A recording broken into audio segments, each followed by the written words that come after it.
Focus on the rocks. Stop wasting time. A philosophy professor once decided to teach the students some valuable lesson about time management. This is one of such moral stories on time management to teach the value of time. So he stood before his class with some items on the table. When the class began, wordlessly he picked up a big and empty jar and proceeded to fill it with rocks about 2 inches in size. He then looked towards the class and asked the students if the jar was full. They all agreed to it that it was full. So the professor then moved to pick up a box of pebbles and poured them into the jar. He shook the jar gently. The pebbles, of course, rolled through the gaps between the rocks. He then again looked up to the students and asked if the jar was full. They all again shook their heads in agreement. For the last time he turned towards a jar and this time picked up a box of sand and poured it into the jar and shook it lightly.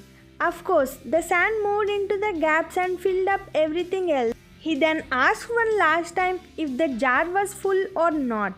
The students were surprised but responded with unanimous yes. Now, said the professor, I want you to realize that this jar actually is your life. The rocks are the important things. Your family, your children, your health, your partner. Things that are everything. If nothing remained but only these, then your life would still be full. The pebbles are the other things that matter, like your job, your career, your house. The sand is everything else, the small stuff, the unimportant stuff. If you put the sand into the jar first, he continued, there is no space for the pebbles or the rocks. Moral of the story, the same goes for your life.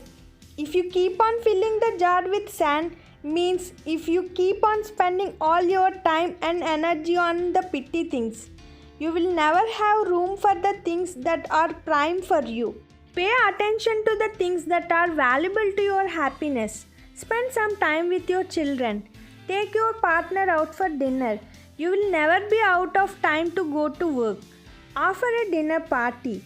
Help your spouse in cleaning the house and fix the disposal.